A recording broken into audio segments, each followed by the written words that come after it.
Yo, how are you doing, folks? Welcome to episode 121 of the Simpa Life Podcast. Hope you are keeping well. Hope you are enjoying the dregs of our summer. I'm not going to spend 5 minutes complaining about the weather other than to say, where the fuck is the sun?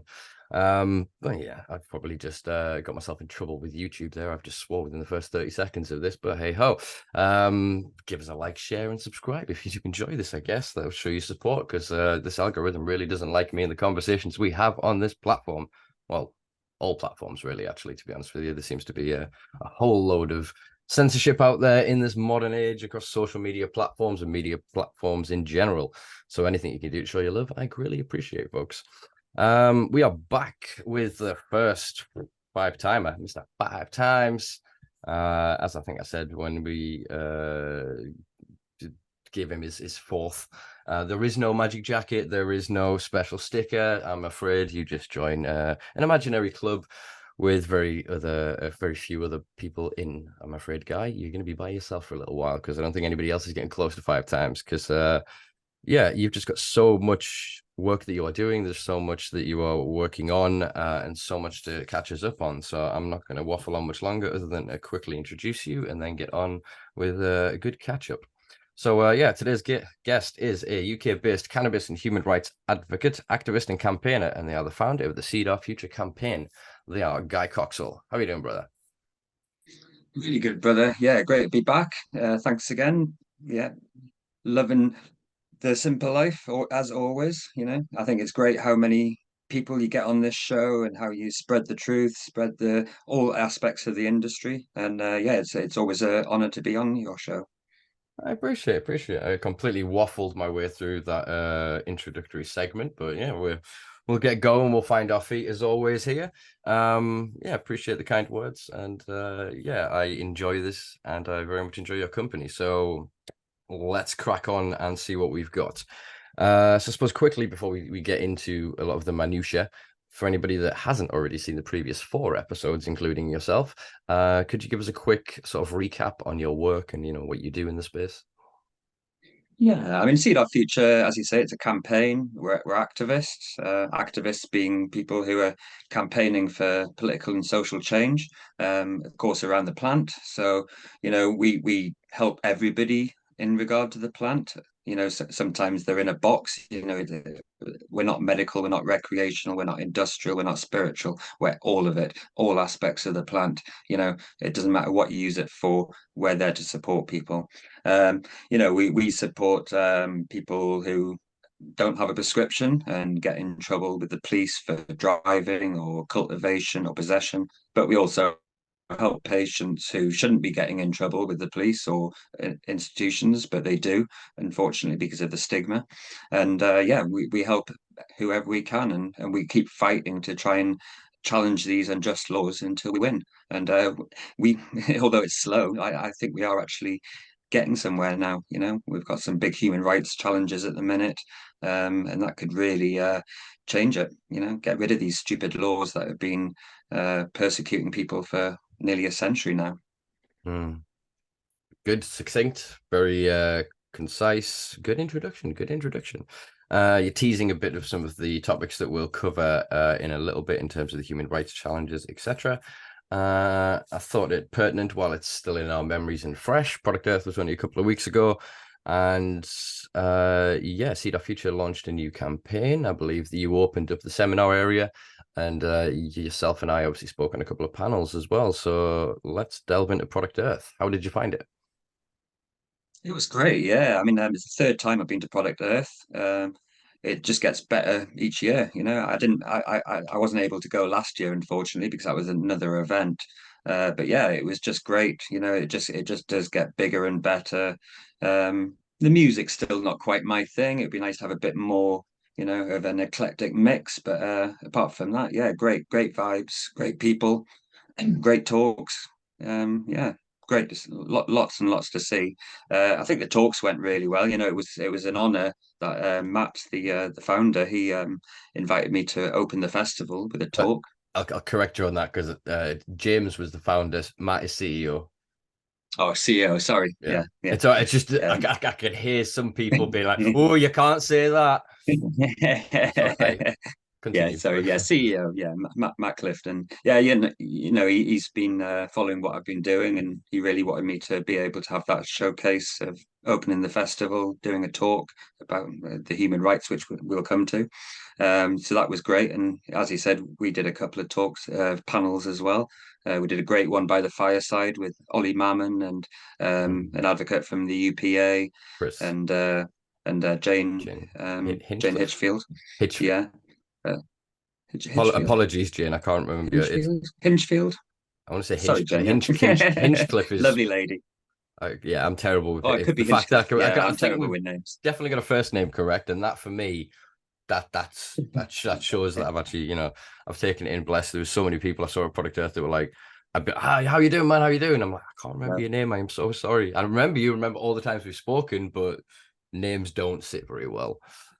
It's really difficult and awkward at times, isn't it? When Mm. somebody comes up to you and they start talking to you, and you're like, "Yeah, great, great." It's like, who is this person? And yeah. So if you do come and talk to us, please do introduce yourself in case I've forgotten. Yeah, it's one of those things of because of the kind of the environments that we meet a lot of people. You'll spend like a weekend at Product Earth where you can overindulge if one chooses. You're in such an environment and you meet Mm. hundreds of people, and you have the fascinating conversation, and then it's I always do it last. I'm like, oh my god, what was your name? Sorry, and grab the name, and it's like my brain doesn't tag it onto that conversation. I remember vividly the conversation and the interaction, but then I just can't seem to get the name to sort of stick. It's almost like we need name tags. We'll Name all wear tags. name That's a tags in the great future. idea. There you Yeah. go. Yeah, yeah. Take heed, Matt. Yeah, there you go. Just a Name little tags for little next table of year. yeah. Hello, my name is. Yeah. Yeah, I like that. I like that. No, you're right But though. no, Yeah. it was a really great weekend. I loved it. Yeah, no, I think it's probably one of the biggest and best cannabis events at the moment in the UK. There's some good other events. There's Borofest and Paradise Gardens and things like that, which are newer, so they're still finding their feet and having teething problems and getting bigger. But yeah, no, I do like Product Earth. It's a great event. Mm. I think Product Earth is probably now the longest lasting continual, obviously minus one of the lockdown Mm. events that we have. Yeah, and its evolution and Mm. continual growth, I think, is something to admire and respect. James, the initial founder, and his vision and getting off the ground, and the amazing work that he did in the early years when there wasn't, the protection of the medicinal access kind of laws from 2018. Prior to that, he really founded it in a time of quite difficulty and adversity, and worked incredibly hard to lay the foundation for the events that sort of Matt has been constructing as the new CEO. I think the new team, it's constantly evolving, and it's quite diverse in terms of their drives and their wants, and the kind of the direction they're taking it. And it's exciting to be a part of it and see where it goes. But I think every year it's a touchstone for the culture. I think Yeah, communities become too much of a contentious word these days, but in terms of like the wider cannabis culture in the UK, I think that is the spot where people work all year to showcase their wares, showcase their skills, their knowledge, their talent. What they've been up to. Everyone wants to kind of just share it with each other and be excitedly be like weed nerds and be like, oh look at what I got, look what I did, and it's just such a wonderful vibe to be around. It's a carnival, a celebration of cannabis culture, and I am all for it. yeah, yeah. It's great. Yeah, I was a little bit gutted because I was hoping to turn up with some good news. I mean, I don't know if you want to move into anything regarding the human rights challenge or. Yeah, we'll do human rights challenge, and then we'll talk about this little campaign here. Yeah, that would be the right order, really, because Yeah. the campaign is superseding the challenge.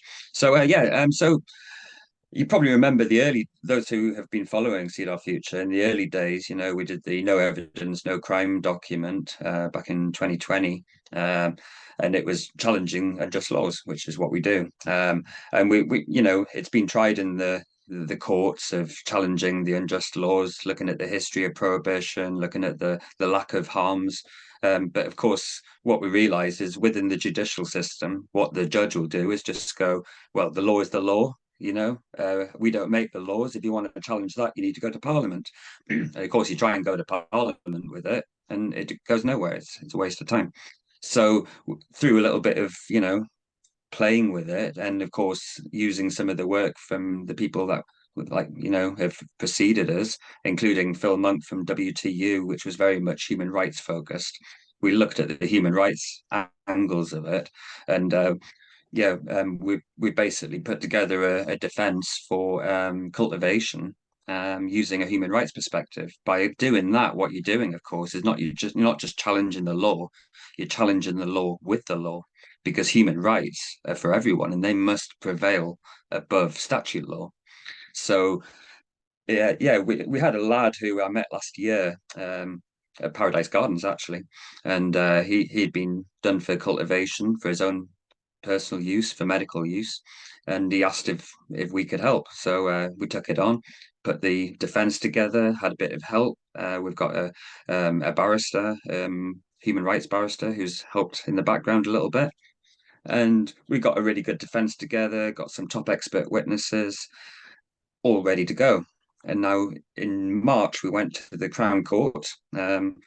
Showed the defence to the court, to the judge, and to the Crown Prosecution Service. And to our surprise, the judge actually accepted the defence and said, "Yeah, there's a defence to be heard here. We're going to set it for a 3-day trial with a jury, and let's go with it." So that's actually the first time, I believe, in UK law history that a human rights challenge against the Misuse of Drugs Act has actually been accepted by a court. I think the closest one we got was 2005, which was the Quayle and others case, which had Jeff Ditchfield and others. And that was in 2005, but they used a medical necessity defense, which is why they didn't actually get anywhere. And the human rights challenge was never actually accepted. Where this time, the court have actually accepted the defense. So that was really exciting. Unfortunately, just a few weeks before the trial was supposed to take place, which was actually the week before Product Earth, the 3-day trial, the court decided to put it back until September next year, which really surprised us all, including the barrister, including lawyers that I know. And, it seemed really odd why they're doing this, why they're putting it back so far. My personal idea is that, they've looked at the defense, trying to find holes in it, looked at the expert witnesses, which you can't really top because they are the top dogs in the industry here in the UK. And they couldn't do anything but put it back. So luckily, I'd already kind of sort of prepped for that and thought, well, I'm not going to just do one case. I'm going to find other people who are having the same issues with cultivation charges. So I've got several of them. The second one that got put back to December next year. So they're obviously playing games, But luckily, I do have one, the nearest one being mid-February next year. So that's the closest. So hopefully, and it's a set trial date as well. It's not a floating trial like they do sometimes. Mm. So hopefully that will go to a 2 or 3-day trial in February. And if the jury find the defendant not guilty, then that would essentially decriminalize cannabis, or even deschedule if we're really lucky. So what we're actually looking at is, the law is illegal because it breaches our human rights. It breaches our Article 8 human right, which is a right to a private family life. But that also includes autonomy of health. And, Mm. autonomy of health means autonomy is Latin for self-law. So we have a self-law to put what we choose in our body and to treat ourselves, especially medical conditions, however we choose. We don't have to, Mm. go down the pharmaceutical route. We can use natural plant medicine if we want. And there's no difference between using cannabis or using echinacea or, any sort of medical plant. So that's one aspect of it. But there's also Article 14, which is discrimination, because, you've now got the medical industry. And, if you can afford or can access a medical prescription, great. But there's only 1.6% of those in need. If you look at the statistics of 1.8 million medical users in the UK, that's only 1.6 can actually afford or access the medical prescription. So that's clearly discrimination. Mm. Everybody should have the right to use the plant and medicate with it. So that's our argument in a nutshell. And we just need to get it in front of a jury. I think a jury would have to see sense, have to look at because we're using like all of the government's own documents, the Advisory Council of the Misuse of Drugs, like You know, they're the scientific committee who make these decisions on classification and scheduling. And if they're basically saying, well, actually, you know, there aren't really any harms, or the harms are so negligible, they don't compare to all the other controlled drugs within the legislation, then it shouldn't be Schedule 1. I mean, how can it be Schedule 1 when you've got no medical or therapeutic properties? It's highly addictive, highly dangerous. That's not cannabis. We all Well, know that. yeah, I mean, the issue there is accepted. Mm. It's not about whether it has, it's about whether they accept it or not. So they can have contradictory schedules. That's why we have Schedule 1 and Schedule 2 cannabis under two different acts of legislation. I think that third trial in February, probably around November, December, they'll push that back. And my little conspiratorial hat would say, oh, we're getting very close to the 5-year window, you know, that was extended from 4 to 5 to call general election for the current party. So it's almost as if somebody has said to the CPS that no, you know, that in the judiciary, we can't have this happen in the lead up to a general election. Can you shed some more light on the mechanism by which, because I thought a Supreme Court decision would have to be made, not a Crown Court decision. So how would, if a jury then agrees with the defense and finds them not guilty based on that defense, thus shoring of the human rights, what is the mechanism that would then force Parliament to act? Well, that's the great thing with the Misuse of Drugs Act, because it's a flexible act, it's a flexible tool. You know, it was always made there so that back in 1971, so that it would adapt with the scientific evidence. Now, the scientific evidence has been evolving over the last 50 years. And, you know, we know a lot more about the plant and the endocannabinoid system and so on than we did 50 years ago. So it should have adapted, it should have changed. You know, you've got the Secretary of State for the Home Department, currently Suella Braverman, you know, the Secretary of State's in the past consistently ignored the advice of the ACMD and just it's all been, they've even admitted it's been political. It's all about votes. Now, you can't, you know, cause all this harm in society with criminalization of people using a plant based on politics. You know, it has to be based on science. So the great thing about the flexibility of the Act is the Secretary of State is ultimately responsible for the scheduling and the classification of controlled substances within the Act. So that makes it secondary legislation because the Secretary of State is classed as a public authority. Yeah. Now, if it's primary legislation, you're absolutely right. What would happen if the defendants found not guilty is it would go to Parliament, the two houses would discuss it, and it would probably just get swept under the carpet. Where because it's the Secretary of State and it's a secondary legislation, that would actually find the law ultra vires, in other words, illegal. And the Secretary of State, by law, will have to change it to at least change the scheduling and the classification to something appropriate. Now, we've actually assessed other controlled substances within the Act. So if you go down to Schedule 4, you've got things like anabolic steroids that bodybuilders use, and they're far more harmful. I mean, you know, they cause heart attacks, strokes, blood clots, brain damage. 34% of people are addicted to them. It's a gateway drug to harder drugs, you know, roid rage, domestic abuse, all these different things, you know. So the only logical solution would be to either deschedule cannabis completely, in other words, remove it entirely from the Act, so it would be regulated the same as alcohol, and you should be able to grow your own, and same as brewers' rights, or it will go to Schedule 5. And that would essentially decriminalize as well. It would decriminalize personal use, It's like possession, over-the-counter medication, cultivation. effectively, isn't it? Yeah. So Yeah. so it, you know, we just need to get the jury to actually hear the trial and find the defendant not guilty, and then then there's the push really to make the change as soon as possible for everybody.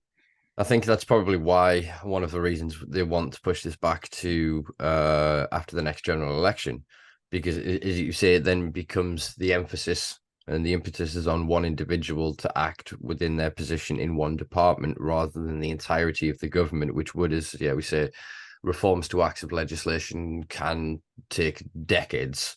Do you know what I mean? And then once even something's passed, the ratification of something, the royal assent of it, and its actual codifying into law can take, well, frankly, centuries. I think we're not quite as bad as the Americans with there's one of their acts, which I think are women's rights, that several of the states haven't ratified like nearly 80 years after the fact.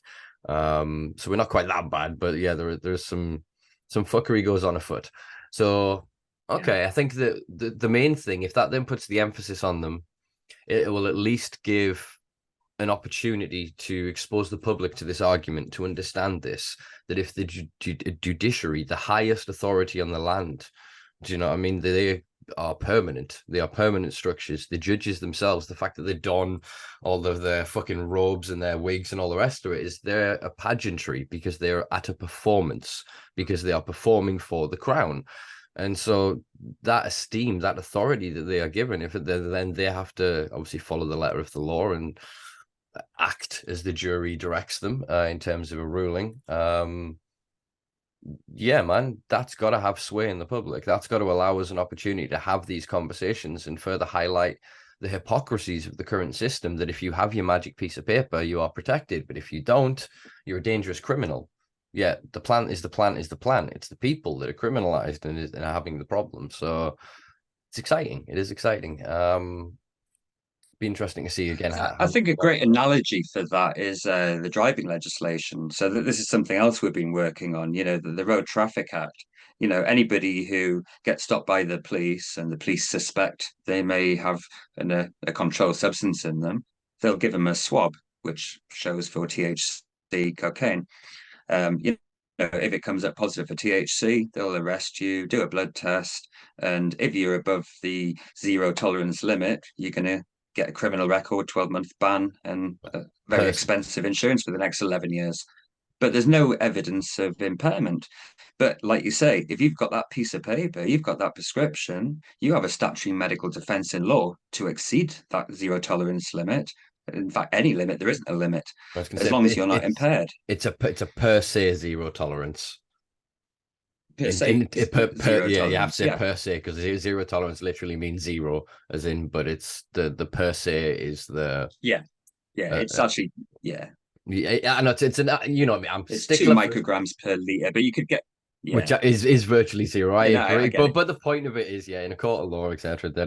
But yeah, it's a fuckery because as we've seen from people that have under advice from people like yourself have stood litigate in person, there is no level or limit to it.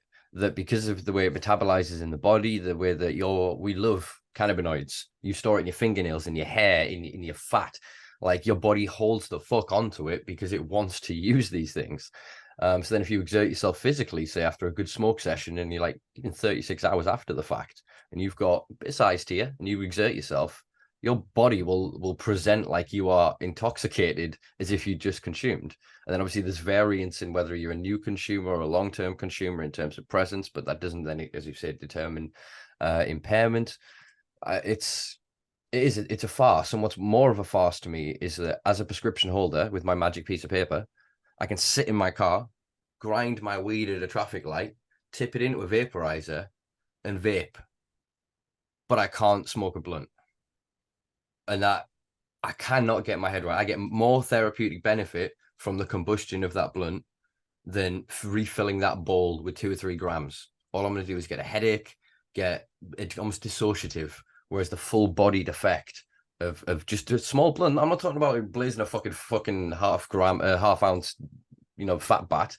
Just a small sort of single skin of blunt that you could just touch on as you're going throughout a long journey or whatever, in the same way that anybody would with a vaporizer. I see no difference whatsoever. But in the law, that should nullify your prescription. You shouldn't be allowed to do that. But if you look at the actual acts and statutes, there doesn't seem to be a rule of how they punish you for this. Not that I'm encouraging anyone to do this. It's a grey area, isn't it? The reason you're not allowed to smoke your medication is because you're smoking it, and really, you're not supposed to smoke your medication. You're supposed to use a, a, a, a But why, medical device and vaporize it. but why not? because they're concerned of I suppose it's the stigma, it's the idea of smoking a substance, it's carcinogenic. But actually, a lot of the research actually shows that if it's a blunt and it doesn't have tobacco in, it's perfectly medical and perfectly safe. So the problem is with the driving one, it would actually create a criminal offence because within the legislation, you have to be not impaired, you have to be legally prescribed, and you have to be following your practitioner's guidance. So that's where you would slip up. If you were smoking in the car, you're not Mm. following your practitioner's guidance, and that's where you would fail on Well, the statutory defence. would this is where I think we would have a defense in court, and I would personally fight this for myself if it happened to me. Um, my physician's advice was a recommendation, Your Honor. When pressed on what that recommendation meant, he did nothing further than recommend. The legal definition of a recommendation is not an instruction. It is not an order. I was not ordered by my prescriber of how to consume it. I was advised. I took that advice into consideration, Your Honor. I chose as a free individual to not follow that guidance in the same way when I was prescribed gardening when I was like 17 and I was depressed and the doctor was like, oh, you need to do more outdoor things, get more into nature. And did I get in trouble if I didn't get a fucking scene with a hoe in my hand or a little plow? What do you call it? A trowel? Do you know what I mean? So there's enough, I think, ambiguity in the law Yeah. to be able to fight these things, as we're seeing, obviously. But I just want there to be certainty. I want to be told what are the fucking confines, because so you're saying that I can then smoke a joint, I can smoke a fucking half-ounce joint, then as long as I'm not seen, and then get in my car and then get, oh, you pulled over, you smell of weed, sir. Oh, here's my vaporizer and my prescription. Oh, you're fine, sir. But if I'm seen smoking, like it again, it's just judge me on my driving.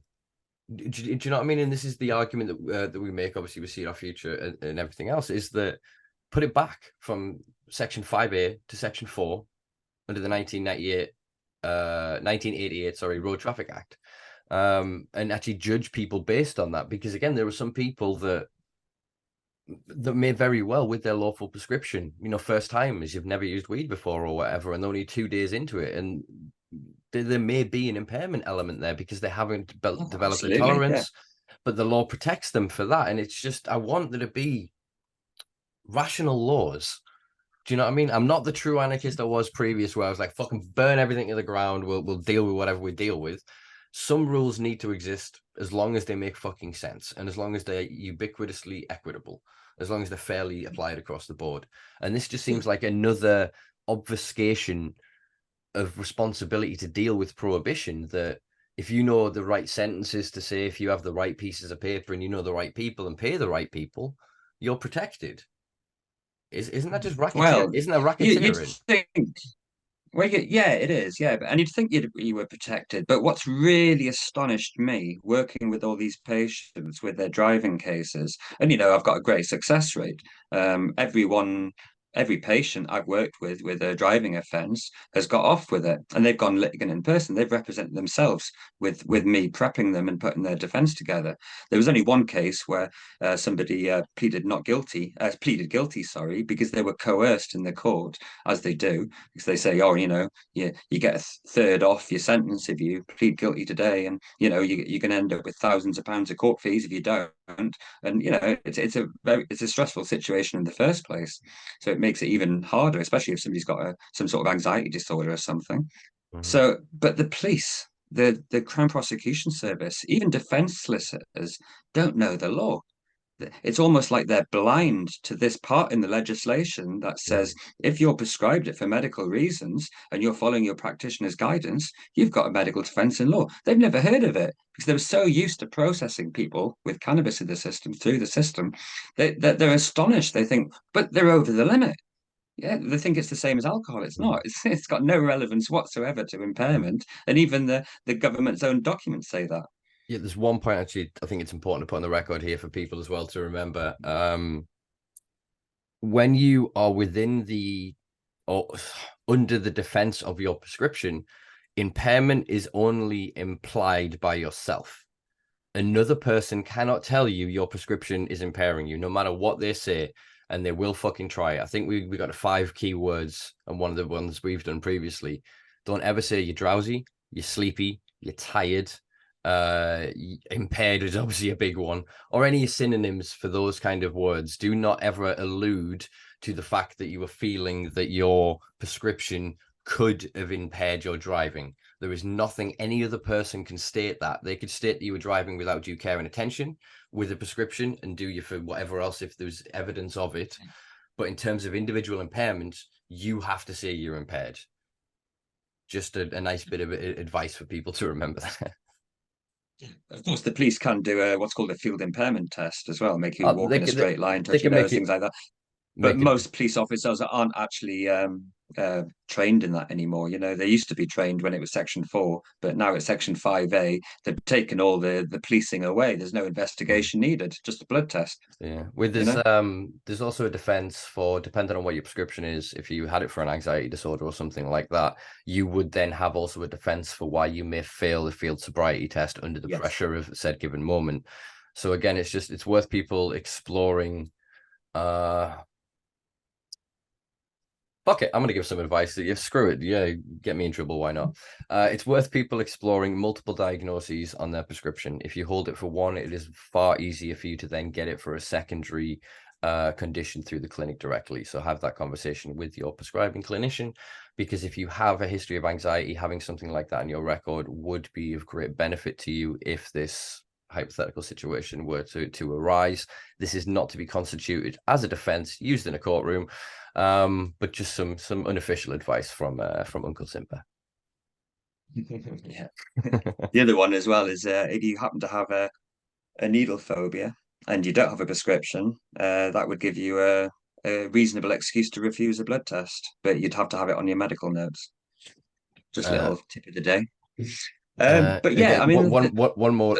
We can add some extra for that. Actually, that process may or may not be an incredibly easy process of just having a conversation with one of your friendly GPs. They can make a custom edit note to your summary of care record, and it will show up.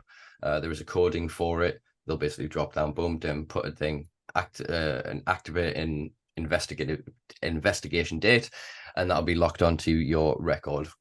So yeah, some not advice in hypothetical situations from See Our Future there. All right, sweet. I suppose this leads us on to then the Share the Truth and End the Stigma campaign, which was launched at Product Earth this year. I can't see, I've got too much white. This is far too much white. But yeah, I'll include links obviously below to the campaign. But for people that don't know, Guy, could you give us a quick synopsis of what it is and what your intentions are? yeah, so we've got a new page on the website at cedarfuture.co.uk called Get Involved. If you go click on the tab and go to that page, you'll see all the instructions. So yeah, as we were discussing, these cases, the human rights cases, keep getting put back. And you know, we could be playing that game for a long time, as you said. So what we thought was what we're going to do is put the defense together, the human rights defense, and turn it into a generic document. So it's not actually giving any information away relating to any of the live cases that we've currently got. It's really just a normal See Our Future document, really, like goes into the laws, why it's wrong. It's all fully referenced. And what we're trying to do is get you to send that to your MP and ask them to act on it, because it's indisputable evidence that the law is breaching our convention rights, millions of people's convention rights. Now, your MP for your constituency has a right to defend their constituents. They have to do what's right for them. And if their human rights are being breached, and you know, recently there was a research report that showed over 50% of the UK population are eligible for a medical cannabis prescription. So, you know, that's half of their constituents, but probably almost all of them because they've all got an endocannabinoid system. So, you know, this information is really clear. It's really well referenced. You know, it's put together well. So there's a template email for you to fill in. So you just put your MP's name at the top, put your name and all right, cool. You're bringing it up. So yeah, you put your name and make sure you put your full address with your postcode at the bottom because you need that, and then send that off to your MP with the attachment of the report and see what you get back. Whatever you get back, please email it to cedarfuture@mail.com. and we can analyze all of those responses and respond to those responses. And, any minister can actually lobby the Secretary of State and the ACMD to reassess some part of the Misuse of Drugs Act. So, if we had even a handful of MPs Mm. actually pushing for the ACMD to reassess, the validity of the scheduling and classification of cannabis within the Misuse of Drugs Act, they'll have to do that. And that can push it in that direction, or at least put enough pressure on while we're waiting for this trial to come to a head.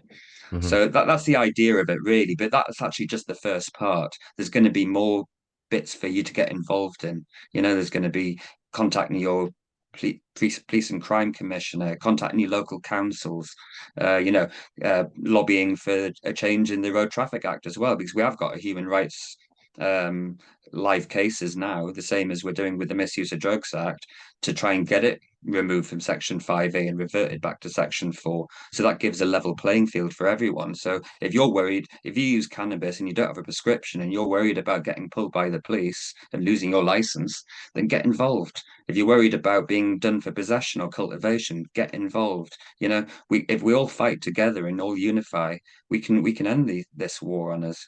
And Hmm. that's what the campaign's about.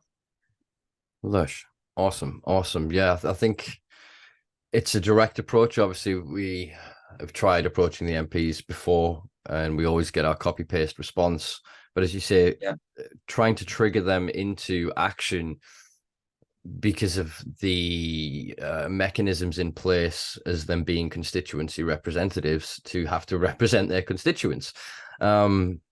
So I think it's important, and the fact that it's so well referenced to the point the judiciary are accepting it means that informed representatives that actually give a fuck about the people that they represent should really be looking at this and understanding it. And as I've been hoping, and I really was enthused with a lot of energy and optimism by Product Earth and the panels we participated in, is this idea that people are eager for an alternative to this corporate legalization bullshit. This idea that the big boys will come in and they'll just own it, and the big fish will eat the little fish until there's just a bunch of sharks left in the water and we can't even dip our toe in. And people want an opportunity for a new grassroots movement, for something to believe in, to back, and to support.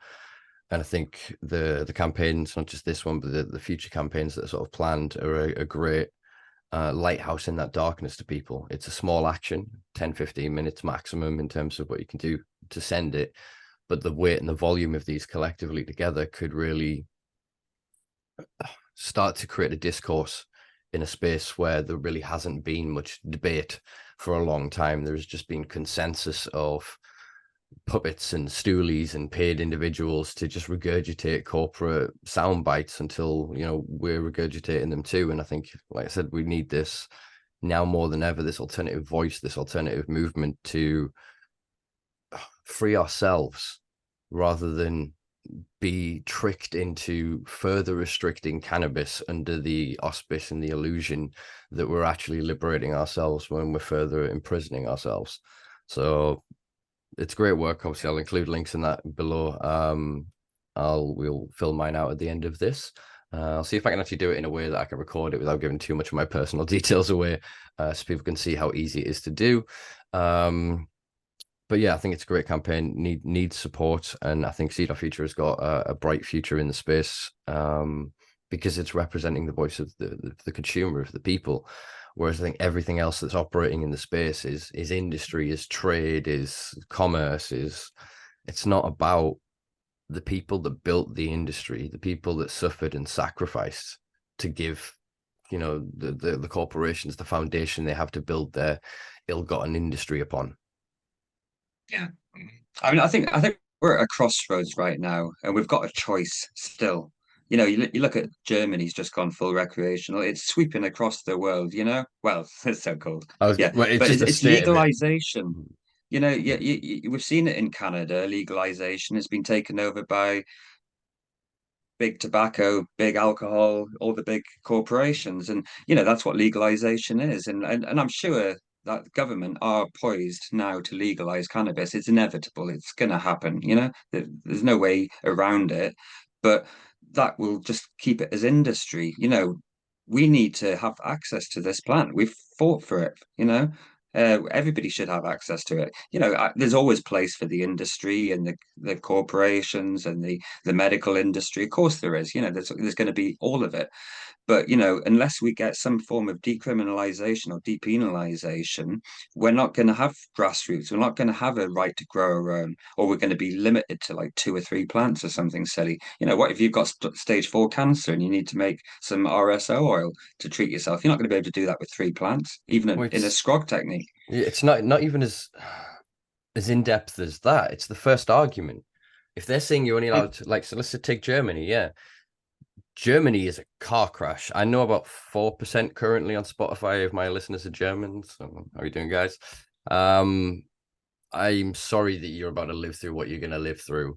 I think it's been deliberately set to create a hype and a limitation that creates a swelling in the grey market, the black market, whatever you want to term it, however you want to look at it, so that then enforces a need for more punitive measure, for more raids, for more police activity, as we're seeing in California and Oregon and other places around the world, predominantly in the US, generally on the West Coast, actually.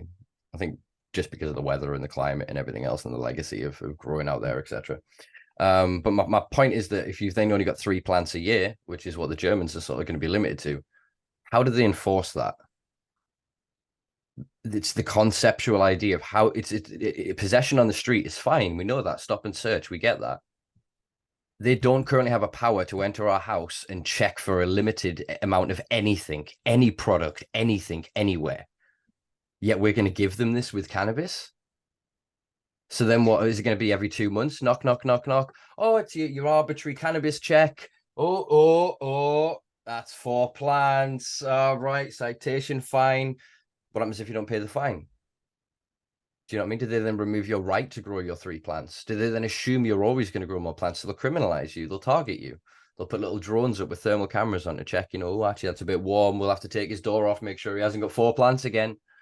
Like anything that is an arbitrary restriction upon the individual is a continuation of prohibition. There are restrictions through commerce and industry that apply to commerce and industry, but not to the individual. Say like this alcohol, for example. In this country, in the UK, for all of our famed binge drinking, the law says it is unlawful to serve an intoxicated person more alcohol. You can lose your license as a publican. When was the last time you think about it? Like, obviously, there's the mechanism when the guy is like can't even stand up and whatever. You're 3 drinks in. Most people are having a good old, 2 hands worth of numbered drinks on an evening. By the time you're 2 or 3, you're intoxicated. The letter of the law says that you can. Do you know what I mean? But that's not enforced because of the cultural norm. We're not going to have that protection within these of cannabis. We can look at it and go, oh, that says this. Yeah, but you can have this. I mean, the biggest fuck you for the German system, for me, the biggest fuck you to the culture is their possession limit. 25 grams, not 28. Our culture is based on ounces. You buy 8, you buy halves, you buy quarters, you buy ounces, you buy keys. Like we buy in weird sort of things. We're like the Americans about pounds and whatever else, and that's 2.2 and a bit to a key, and you were but generally it's an ounce. Do you know what I mean? And so then to not have that standard unit of measurement be the possession limit is just a misunderstanding of the culture, and it's not a representation of it. And then twinned with that is Germany have obviously launched all this harm reduction program.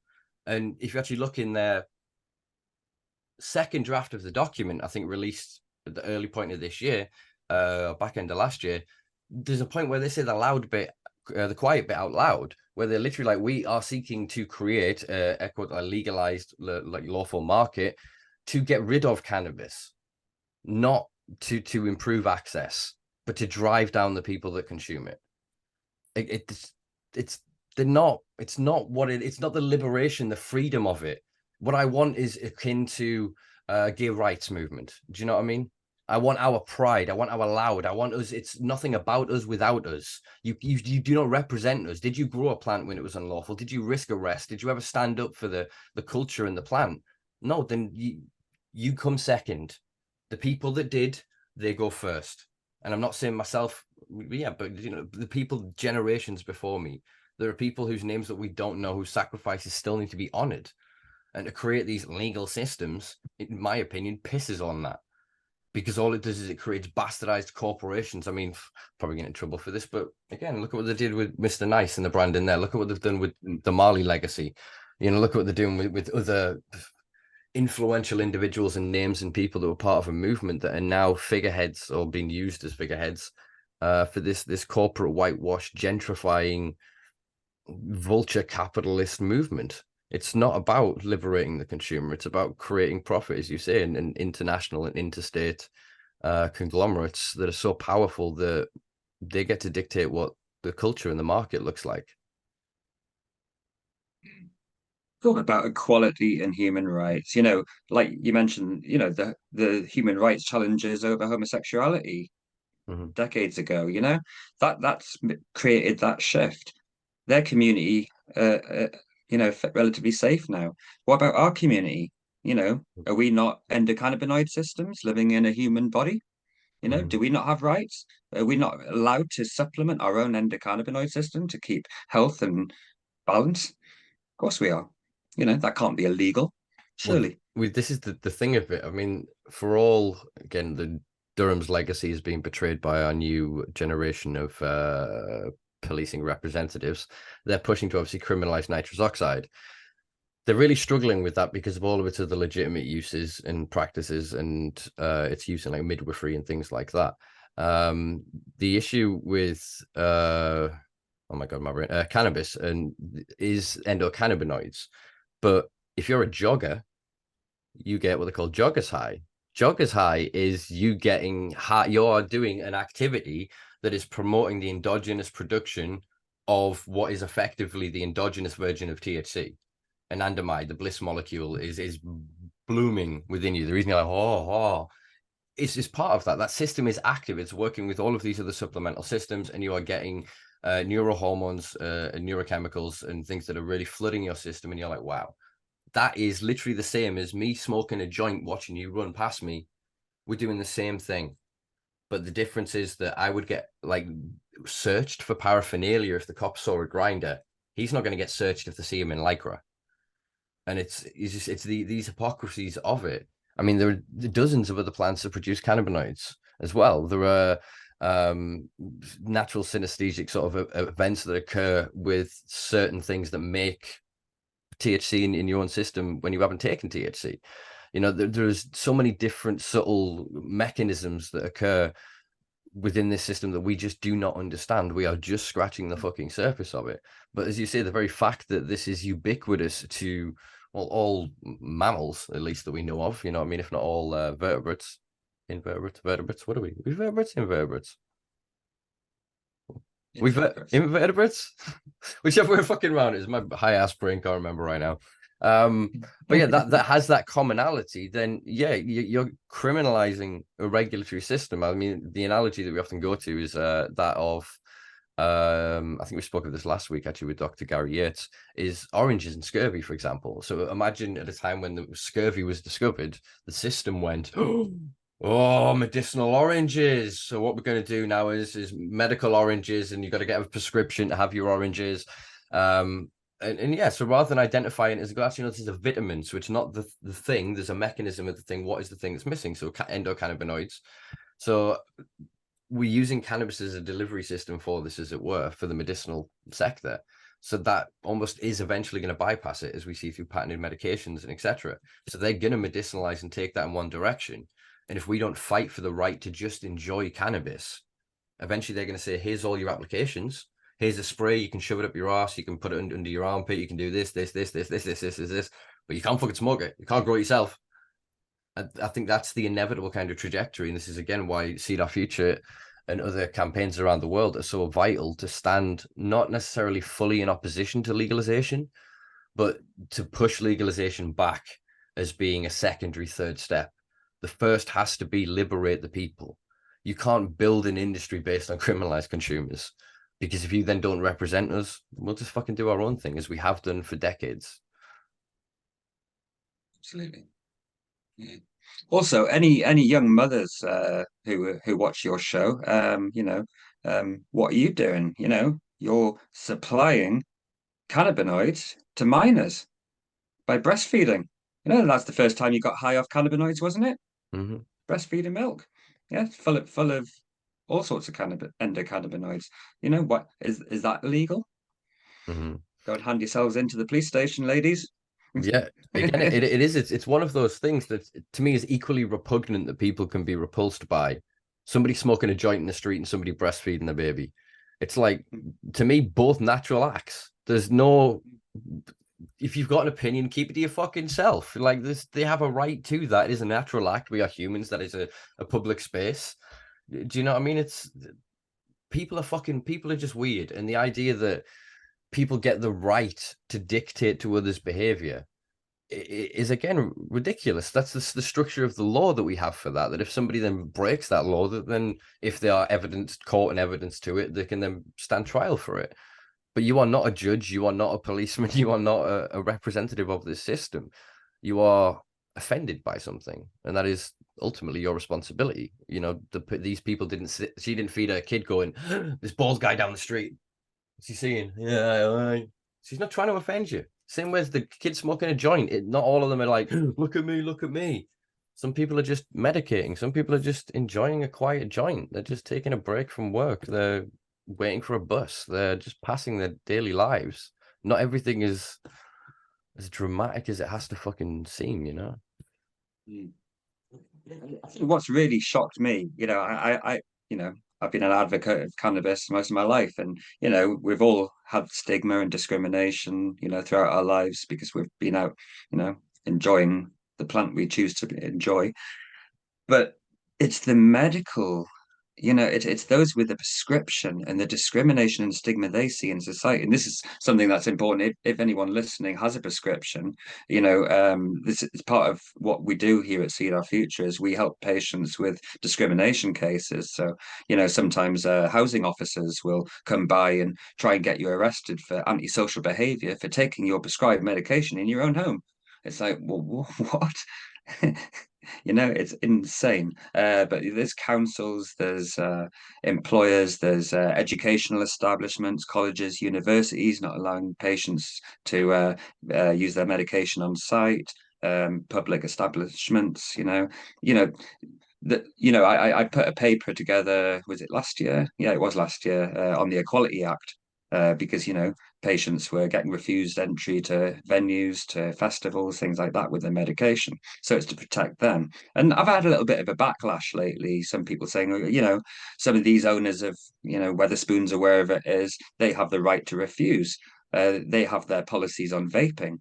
Now, it's really important for people to understand that vaping a nicotine vape in a public place isn't allowed, but using a medical device to administer your essential medicine if you need it. I mean, don't take the piss. If you're perfectly able to go outside to the smoking area, and you want a vape, do that. But have a chat with the establishment's owner, and they can't stop you from using your medication. If you had a nut allergy and you needed to use an EpiPen, they can't say, "Oh no, some people are offended by seeing needles." This person's going to die.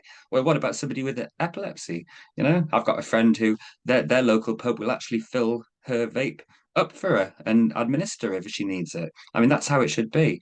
But I think patients have a because they have that legal protection, they have a responsibility to get out there and to use their medication, to talk to people, to educate people. It's really important, because that will create normalization. It will reduce stigma in society. And that's where we really need to be aiming our focus at the minute. So, please do get in contact if you're a patient and you have any discrimination case issues.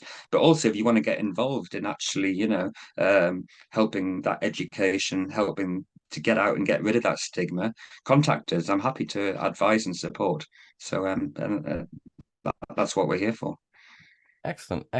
I suppose one thing to then clarify, if we're going to discuss sort of the Disability Equalities Act, a concept known as reasonable allowance Reasonable adjustments. or reasonable I think you're adjustments thinking, is the yeah. term, So yeah.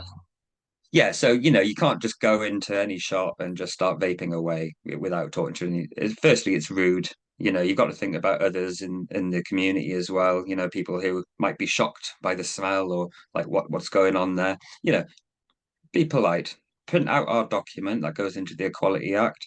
Have a nice chat with them and basically say, I get them to read it, explain that, to not allow somebody to use their medication is the same as not allowing somebody to come in with their dog that assists them with their lack of eyesight or whatever. It's the same sort of principle. You look at outside any Weatherspoons and it says no dogs except guide Except guide dogs. dogs. It's the same with medication. No vaping unless it's prescribed, and we should get those signs on outside of every Weatherspoons in every pub.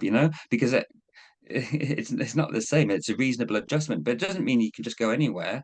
You have to have the same enjoyment. So I supported someone recently who went to a boxing match. I think it was Manchester Arena, and they wouldn't let him vape in the arena. They wanted him to go up the steps, and he's disabled as well. He struggles to walk, to go outside the venue to use that. Well, hang on, it's a boxing match. If you go out for 10, 15 minutes to medicate, you could have missed the best bit of the fight. It's not, it's you're not get that's not reasonable. That's not a reasonable adjustment. But there might be somewhere a bit at the back, they're out the way a bit. And that's reasonable. So it has to be a negotiation between the patient and the owner of the establishment. Yeah. Okay, no, good clarification. Just thought again, obviously we'll include links to documents below so that people can download them and print them off. Handy bits of kit to have sort of with you. And yeah, I think given kind of the day and age that we're in and the level of lawful protection that prescribed patients have, yeah, just have those conversations. Just talk to them, because most people will make those reasonable adjustments and will seek to be able to allow that, most even just for novelty, and they'll be, oh, we're the cool kids, we're the pub that lets in the patients or whatever, and you'll become a hub for that community, and people will flock to that in that area if they know that they can medicate safely, if they know that they can access your services and live their lives normally. I think that is, again, what we're seeking to do here. This is ultimately what the prescription system is about, is to give people access for them to better their lives and better live their lives to the maximum capability that they're able to do so. One other thing that keeps coming up as well, which relates very much to what we're talking about, is local councils now, the Environment Agency, seem to be doing some work at the minute on vaporized cannabis, and they're classifying it as noxious fumes that can cause harm to people in the local vicinity. And so you might go to a pub and it's a family restaurant or something, and there's kids in their place, and there might be, no, you'll get these kids stoned and they'll be harmed and all this sort of thing. It's something I'm going to release soon. There's a document I'm working on with the CIC at the minute, but I found a really good research project, which was in a hospital setting. They were administering vaporized cannabis in a hospital setting. So obviously the staff were right next to them administering this over a 2.5 hour period. So what they did then was they blood tested the staff to see what level of cannabinoids were in their blood system, to kind of see, do they get affected by it? Mm-hmm. There were no detectable cannabinoids whatsoever from the blood tests. So that basically proves that, secondhand vaporizer, if you like to call it that, secondhand vape does not affect people in the local area, even if they're right next to them. So there isn't a harm there. Well, yeah, I mean, it makes sense. It's a closed system. You're going from heat, drawing straight into lungs. It's not like you're seeing when I'm sort of smoking a blunt here and the smoke's willowing off. I mean, obviously, we know that because of the smoke that's coming out that end, it's converting the THC into THC, obviously, other sort of breaking down into other branch cannabinoids and components. But that then breathed in will have an effect because there are still active cannabinoids and components within that smoke. But obviously then the smoke that I breathe in and then breathe out, my body has absorbed the vast majority, if not all, of those cannabinoids. Same is then true of vaporization. So the more we can build a body of this evidence and show that that is the case, then it nullifies again these arguments. The only argument then becomes, I don't like the smell, which to me again is the same level of discrimination of, the gays are okay, but I just don't like it when they kiss. Do you know what I mean? And so what? Fuck you, you're a bigot. Like, you can have that opinion, but and what? Like, I don't. Maybe I'm a bit extreme with that. I don't know, but it just I don't see it. Close all the vape shops in the high street because you walk past those vape shops and you get that sweet, sickly berry flavor and all that sort of thing pluming out of the shop. I And don't like those smells, but I don't have a go at them. I don't ask them to close down. I don't say it's noxious fumes. I just you get on with it. It's their choice. tolerate it, yeah. And if someone's in vaping around you, sort of thing, the only way if somebody turns and blows that fucking cloud in your face. And again, it's common courtesy. If you're acting like an arsehole, then you are doing a disservice not just to yourself, but everybody you represent. And whether you consume cannabis with a prescription or without, you are an ambassador for the plant. You represent the culture, its history, and its future, because people will judge other cannabis consumers based on your behavior, based on your actions. So we have to approach this with a certain sense of maturity, with a certain sense of humility. That, yeah, it's fun and we can, Product Earth or other events or whatever, have our fat bats and we and celebrate at 420.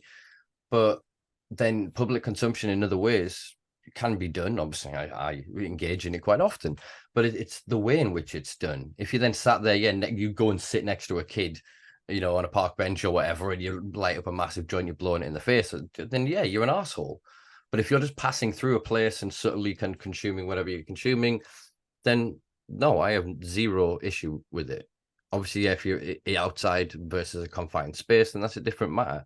In the same way that, like, if you went around to one of your mates' houses, you'd ask first time before you could smoke there. You know what I mean? It's the same sort of courtesy you'd have that everywhere that you go with this. Yeah, you have a certain entitlement, but that comes, the Spider-Man thing with great privilege comes great responsibility, or whatever the hell the quote is. And yeah, I think I myself, as a script holder, I am actively willing and in some ways baiting the police in some instances to have these interactions, because I know the law, I know my rights, and I obviously bring it up quite often on the podcast, probably not as often as we should, about these points, because I think that, yeah, patients, those that can, not those that, are already just getting a bit of their life back from being able to get continual, consistent access to cannabis or whatever else. The people that have then kind of gone through that and are now readjusting to their lives and they've got something back. And I see a lot of people now with more time, more effort, more energy, that could be used as, individual true grassroots activism. It doesn't need to be directly led. Know your rights, challenge it in various places, and educate the people one-on-one. Every time you pull out your grinder and people go, what the fuck's he doing? Do you know what I mean? That's a form of activism. So in the way that you handle it with calm openness. Oh, what I'm actually doing is I am medicating. I have a lawful prescription. That's a form of activism of itself. And obviously, if patients, like you say, want to support Seed Our Future, I think it's a great campaign for them to do so, because of the body of work that you're creating as well is open source. And I think that is highly commendable in a time of intellectual property patents and fucking all the rest of it at the minute in the cannabis space, to be able to actually give people the resources and confidence to be able to defend themselves through litigate in person in court. It's decentralized activism in a way. You've created something from a central point and to diffuse it amongst the people, and then still act as a central resource to be able to advise those people, again, is highly commendable. Thank you. Yeah, that's what we're about. Yeah. I mean, we don't do it for money or for ego. We do it to help, help activism, help people. Education is key. Get it out there, keep moving it, and we will get there. I'm pretty sure there'll be some change in the next 12 months. I think, at least I'm hopeful. Yeah, I was going to say, I don't think we're going to see anything until we see the back of the next general election. And I think things are going to... That's an opportunity in itself, isn't it? I think we should be pushing for some sort of activism leading up to the general election, and maybe some strategic voting. 100%. I think we need to figure out what's happening with the smaller parties, to be honest with you, Greens, Lib Dems, etc., because the whips of the two main parties, they've just reined every fucker in. I mean, obviously, we were due to debate a couple of MPs at Product Earth, but not a couple of weeks ago. They pulled out, obviously, with about 48 hours to go, kind of an inevitability. But they don't want to have these conversations. They don't want to muddy the waters. They're already going to be stuck having what is probably going to be one of the most vicious elections we've had in a long time. If you look at the preamble of what's coming out of the Sunak camp, and the Tories in local areas, and the way they're targeting it is all about Starmer being soft on criminals and da da da da da. But I'm not a Starmer supporter. That's not what I'm saying here. But in terms of what they're actually going to bicker about and make the election about, is not going to be what we fucking need to talk about. Whereas I think it's something I wanted to discuss with you. Obviously, it's something that we're going to look to the future. If we need an economist at Seed Our Future, so if we have an economist out there who's 420 friendly, someone that can just correlate a load of data set around what decriminalization would actually do in terms of its net gain and benefit. We need to be able to counter the legalization narrative and the naysayers with, well, actually, here's the net savings of year one. I mean, we already know, for example, a grower put away for over a year, it costs 100 grand for that first year, and then 60 grand for every year after to lock that person away. So it's an insanity. So we just need somebody, if there's someone out there, by all means, reach out to myself or reach out to Guy directly or Seed Our Future. Because I think that's where we can get into this, and that's where we can give the smaller parties a bit more ammo. We know the Greens have supported decriminalization for a while, but have never really codified what that means. They never took a stance on de jure, de facto, or the separate systems by which that could be enacted. The Lib Dems have obviously been on the decriminalization hype for quite a while. They're, colloquially obviously known in this country as the Limp Dems. But leading into what is potentially a hung parliament, not in the fun way, the other way, they'll become an important linchpin within this. Obviously, with the Northern Irish issue with the lack of government there means the Tories can't run to the DUP to prop up a government this time. A lot of issues north of the border, to a lot of love to my Scots up there. Because of the national thing, and I support independence 100%. It's going to muddy the waters, as all of this will. So I think, if we can win over some of the smaller parties to get them to understand and have more than just a soundbite of, decriminalize drugs and that middle class kind of liberal stance, understand what that really means, and to support the creation of an industry by the people for the people. Absolutely. Yeah. I mean, you look at the Scottish government just not long ago, called for decriminalisation of all drugs. The UN, about a week before, called for decriminalisation. There was this hidden ACMD report from 2016 that's still hidden that called for decriminalisation of cannabis and maybe some other substances. There's a lot of push for it, but it's the Tories are just digging their heels in and wanting votes rather than what's right for the people. Well, they're trying to create private medicinal access on prescription to every drug. So if you actually look into some of this stuff, cocaine's a really interesting one. We are the world's largest importer of medicinal cocaine. Keys are the stuff. But then when you look at our imports and whatever else happens to it, numbers don't make fucking sense. But there's been plenty of research within cocaine for a while, and if you look at it, it's one of those that's, wait a minute, why is this not Schedule 1? And it's because it has legitimate therapeutic value and benefit. And there's a new product that was brought to market by Johnson & Johnson, as in no more tears, Johnson & Johnson, is a cocaine nasal spray called Numbrino, which I think is fucking mint. You're making this up. I'm not. Numbrino. It gets even better. There's another company, I can't remember the name, another pharmaceutical company. They've made a ketamine nasal spray for short burst use to treat anxiety, according to their patent. And they've called it... What's that called? See you later. Esketamine. Esketamine And Numbrino. So basically, if honestly, yeah, you then look at psilocybin. Look at this fucking thing. Yeah, I'll get myself in trouble. Why not again? The campaign in the UK to reschedule psilocybin. That is not of the people by the people. That is corporate hegemony. That is big, powerful pharmaceutical lobby money.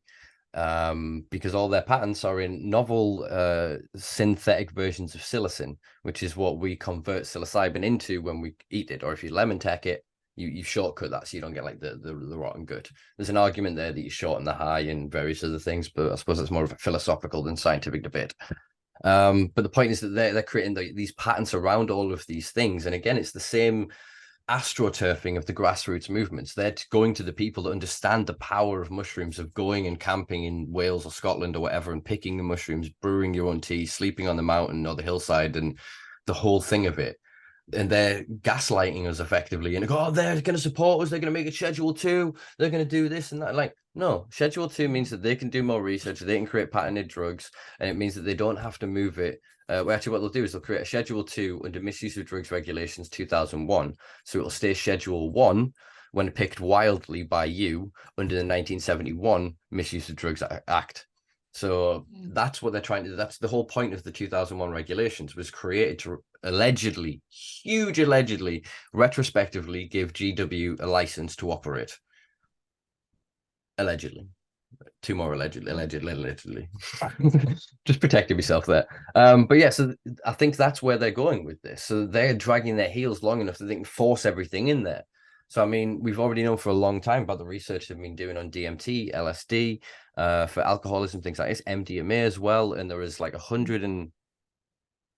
I'm trying to hear Callie Seaman tell me what it is. It's 140 something formulations of MDMA, as in potential ways to produce end product of MDMA. So not all of them patented. Not all of them are criminalized necessarily in terms of the process. So again, there's another mechanism there where these companies can create this. And I think once they've got one of everything, that's when they'll look at what we'll do is we'll decriminalize, but it won't be. It'll be depenalized. So instead of it being unlawful, it'll be a civil offense. So the same as in, say, Spain. So Spain have decriminalized cannabis per se in a de facto way, not in a de facto ways, and the authorities have kind of gone, nah.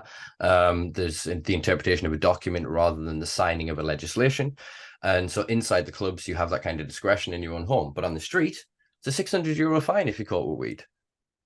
So, but they're saying, nah, that's decriminalized. A fine is not a criminal thing, it's a civil thing. Well, then if the result of something is only a fine, it's a tax. And it's classist. So these are the mechanisms it looks like they're trying to put into place, it would seem. In the same way that if you've got enough money and you go around in the States or whatever in a lawful state, you just add $250 to your bill and you smoke in your room. Do you know what I mean? So then but if you can't afford the 250, you've got nowhere to lawfully smoke. So it's these mechanisms that legalization and these kind of monopolies want to put in place as restrictions. So we have to pay for the privilege at every point. It's like the Marijuana Tax Act of 1937 in the States. Mm-hmm. That was a tax, $100 tax on an ounce of cannabis. And that basically dismantled the hemp industry, essentially made cannabis possession illegal, and it was a tax. But it was in 1956, it was actually found ultra vires, found illegal, and it was changed. That was Timothy Leary, wasn't it? Timothy Leary, yeah. Timothy Leary in his two joints. He was looking at 30 years in prison, and he won his case and found it ultra vires. So it's happened before. It can happen again. Exactly. Obviously, America is based on proto-British law, same way the Canada is. Obviously, their constitution and everything else means there are certain protections that we are not afforded, obviously, in the UK, and civil actions that can be undertaken that we are obviously not afforded in the UK because we live under the shadow of a crown of a very evil family, but la la la. So, okay, these patient protection documents.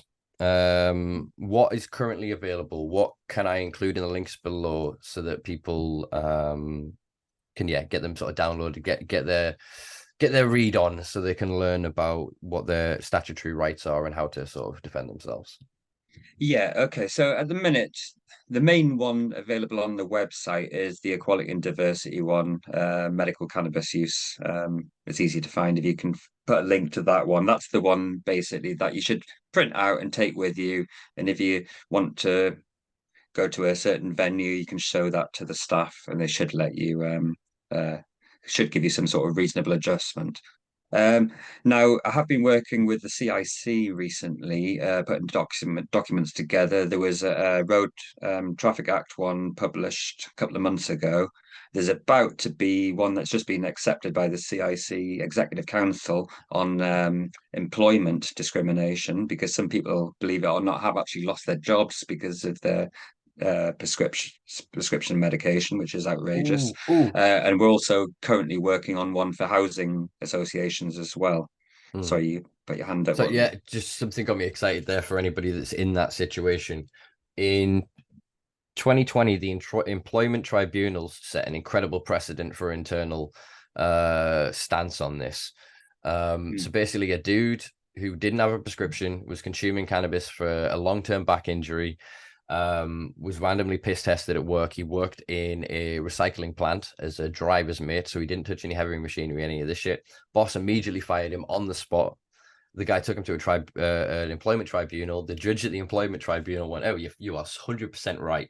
Unfair dismissal, because the employer didn't ask why he was using cannabis, if he had a legitimate reason for it, what his benefit was, and that action was discriminatory based on a human rights argument." And basically, I don't know what, it's about 3 months later, because they obviously appealed that, and then it was held up, and the guy was basically, the employer was ordered to give him his job back, give him 30 grand in restitution, and make reasonable allowances for him to continue to have his job. And he had no prescription. So the tribunal systems, like I said, in terms of they're not constrained to the other laws or whatever else. They are interpreting employment and everything else. It's a different whole kettle of fish. But yeah, it made me just think of that anecdote, and Yeah, there's it was a really strong interesting cases there. case that. Yeah, I mean, they did try to do him for being unsafe as well, but he didn't actually drive the truck. That He was, yeah, it was was just a the passenger, so there wasn't a driving issue either, even though he would have been probably fine anyway. mm, Yeah, so although those documents haven't actually been released yet, because it takes a bit of time with the bureaucracy of the CIC to actually get it all out and prettied up and published. But please, if you do have a situation with employers or with housing or council or anything like that, get in touch with me, and I'm happy to support you anyway. Um, there is also, we're putting together an evidence pack, which should be distributed throughout all the clinics to every patient in the country. So that will have like a patient's rights and responsibilities, including driving, and also, if you go to an establishment, all that sort of thing. And it will have a notice for police officers in case they stop you for possession or for driving. And it will also have a sheet from your prescriber, basically a letter from your prescriber saying what the recommendations have been, and also a copy of your most recent prescription. So that will be available hopefully soon as a PDF for every patient. So you can print that out, keep it with you, keep it in your car, and that should mitigate a lot of the harms. But again, we're here all the time. If you get any problems, any sort of discrimination, any kind of legal actions, even if you don't have a prescription, contact us, and if we can help you, we will. awesome. I think it's something we've reiterated on most of these podcasts that we've recorded together, but for new listeners, or just to remind people, let's go over you pulled over with a script. So if you pulled over with a script and the officer says that he doesn't believe that's a thing, for example, or he says that that's not real, or he's discounting your defense, you do not have to submit to a swab or the blood test. They can pressure you, they can say anything as they will, and they're entitled to, unfortunately, but you have that statutory defense as long as you were within the letter of your prescription. And what I mean by that is your 10-gram tub didn't have 11 grams in for example, or you weren't smoking a fatty, or etc., etc. There's other aggravating circumstances that are problematic. But if you are within the letter of that prescription, you do not have to submit to to that standard procedure. Yeah, I mean, we're actually challenging that at the minute in the courts. So if you refuse a blood test, you'll get arrested for what's called a Section 7 offence, which is refusing an analysis for a blood sample for analysis. And if you've got a reasonable excuse to refuse, which you have if you're legally prescribed it, then you have a defence in law. So, it's up to the individual, really. If you want to be basically it's basically assault, common assault, putting a needle into your arm and drawing blood. If you consent to it, you still got a medical statutory defence either way. But yeah, contact us. We can help you with it. We're well tuned now on this legislation, so we've got a very good success rate. As long as, like Simpa said, if you're following your practitioner's guidance, basically, if you're not impaired, then you'll be fine. But yeah, I mean, the police have a duty to carry out their due diligence. If they don't believe that your prescription, or there's no such thing as a legal prescription, then tell them. Google it. It will take you 2 minutes. And if they don't, and they take you to the police station, the custody sergeant on the desk, he's the big boss. He has to verify your arrest and detention.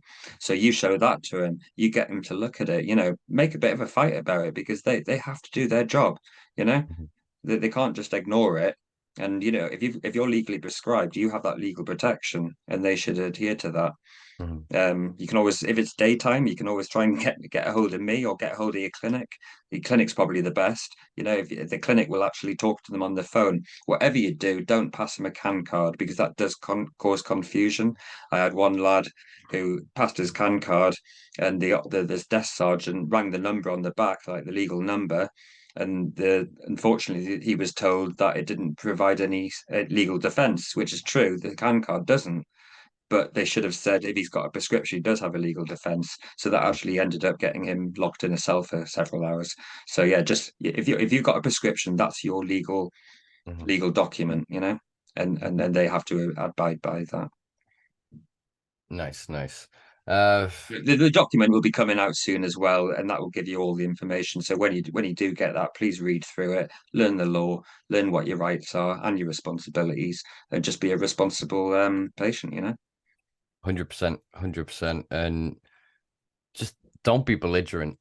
Don't swear at them. Don't escalate the situation. Yeah, always be polite. Don't even put a finger on them, because that constitutes assault. And some cops can be jobs worth, and they know how to escalate a situation. So just remain calm, reiterate your rights. If they are refusing to accept it, as Guy said, request of them that either you can Google it and show them, or that they can look.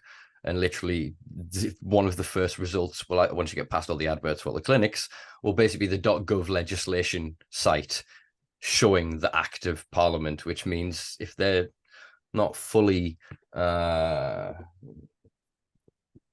unintelligent individuals, that's a very politically correct way of saying it, then they will instantly know that, oh crap, I'm wrong here, I need to ring somebody. And they should then ring into the desk sergeant, who is basically got the duty of care for the units that are out on patrol during that shift, to check and verify this. And anything after that, there is obviously grounds for false detainment, which I think is something that excites a lot of people, because it's the idea of, well, yeah, you're right, I deserve something back from this, and there is the financial mechanism in place for the police to try to make whole the time that they have taken from you. And I think that's a mechanism we need to seek to exploit, because they will listen to it when they start to lose money. It's all well and good when they start to lose face. They're cops, they're used to looking like idiots. It's all well and good when they're pissing around time and they're having to release people and they're getting verbal warnings and told off for filling the cells with patients. But when the actual unit starts to see, we lost like 10 grand to forced detainment this month, we have to do something, that's where we can really start to see difference. Is that something that Seed Our Future are sort of looking at or involved with in any way? Yeah, we are actually we've helped a number of patients with police complaints procedures, which will hopefully soon lead to out of court settlements. So you don't actually have to go to a court once they realise they are in the wrong. One thing I didn't forget to mention on the driving is when the police take you to the intox room, which is the place where they draw blood, they fill in a form. It's called an MGDD form, and there's questions 14 and 15. You probably won't remember this on the form. It's got their PACE guidance notes on it, and it specifically says that if they're prescribed a controlled substance and they claim that they have a statutory medical defence to exceed the limit, which you do if you've got a prescription, then they have to follow the procedures, and it basically tells them to go for a Section 4 offence and not pursue a Section 5 offence. So you've got proof there in their own notes that they're not following procedure, which means it's an unlawful arrest and a false detainment. So yeah, but you can, I mean, you can take it to a civil court and get money out of them, but it's definitely worth pursuing that, and we can assist with that. But we are limited on time and resources as a small organization with virtually no money. So I've got about 25 to 30 cases I'm working on at the minute. So obviously if you can do that side of it yourself, or get somebody to help you with that, that's great. But if not, we will help. Excellent. Yeah, Brill. Again, I just wanted to kind of add that out there for people that then felt wronged and wanted to know what they could potentially do to right it. And I suppose if anybody does successfully use the documentation provided by Seed Our Future kindly for free, if they wanted to, how could they support Seed Our Future? Where could they donate if they happen to have, heard one of these podcasts, for example, or had some help from yourself? What could they do if they wanted to donate towards the campaign or support the work of Seed Our Future? If you go to our website, seedourfuture.co.uk, go to the homepage, there's a donate button right on the front page. Just scroll down a little bit, and all donations are greatly received. We don't charge people for the services we do, so you're saving thousands of pounds on legal costs by not getting a solicitor who doesn't understand the law most of the time, and we have a good success rate. But yeah, we don't have really any funds, so yeah, if you can donate and you love what we do, please do. It'd be greatly appreciated. Awesome sauce. Awesome. Well, I suppose there's a question of going back into politics for people that don't really like it when we talk politics on this podcast. But my question here is, do you think that any MPs will or would break the whip to support decrim? Do you think, like, I'm not talking about leading up to the election, but ever, do you think individually any MPs of notoriety, so in the cabinet or in the shadow cabinet, or I suppose even backbench MPs, I mean, there are, you've got the APPG on drug reform. You've got people like Crispin Blunt and, the MP from Manchester. I can't remember his name off the top of my head. Andy, Jeff. You got Jeff Smith. Jeff Smith. I know they're not really, they're more about legalization rather than decriminalization. But if they're your MP and you send them the human rights challenge, they'll look at it, they'll read it, and if they agree with it, which they can't really not, then that might just give them a few more tools to their belt to push the ACMD and the Secretary of State a little bit more. You are going to get replies that are going to be standardized Home Office replies, but they obviously haven't read the report then, which means they're breaching their no land principles that they swear an oath to. Like they have to at least look at it and read it, and it's indisputable, the evidence. So all we need is a handful of those MPs to challenge it and actually push on the ACMD. We can do it, but yeah, I need you. We need unity. We need all the people who love the plant to come together and fight for it, especially those with a legal prescription. 100%, 100%. I mean, like you said, the lawful protections that are provided by a prescription. Again, maybe not necessarily advice here, folks, but it's quite a loosely regulated system full of loopholes. So it is quite easy for some individuals to, within a few months, become cannabis patients, even if you have nothing previous on your records. I'm not at this point going to offer any advice on that, because that would definitely constitute something that I would probably get in trouble for. But I'm not necessarily saying the prescription system is where it's at. But if you drive, if you housing, other issues, that little bit of lawful protection will allow you to live your life a little bit more comfortably. Yes, you are being taxed for it because you are having to pay the system for the privilege and pleasure. But in terms of being able to reduce that anxiety and that paranoia a bit, it does help. It does help. And I think the more people that can help exploit that system, which they openly admit people are, the more it's going to create that, it's going to tear down that binary, that duality that exists in people's mind of going, oh, those ones over there are safe and they're fine and they're good people, but those ones over there, they're dirty druggies and they're dangerous.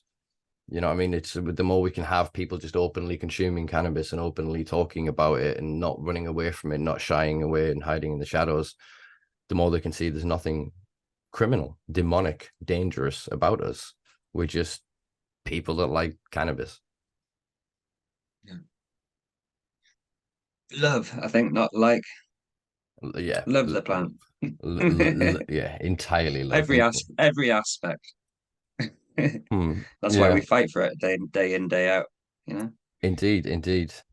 So yeah, I think in terms of politicians, as we're saying, if people just want to support the campaign, just politicians of all ilks, from all regions and all backgrounds, I think the more we can put it in front of, we only need, as you say, a couple of strong allies, to just understand the argument, to really understand it, to not hear us and go, oh, legalization, yeah, let's give all these giant corporations this money and influence and option to build a system that profits them, you know, while imprisoning us. So I think, yeah, we have to continue to disseminate this amongst ourselves. This has to be a decentralized kind of movement for all. Obviously, there's yourself and that at the center of it, in a sense. It's creating that groundswell. It is creating that groundswell. And I think now more than ever, there is an appetite amongst the populace for an alternative to just giving the money men more fucking money.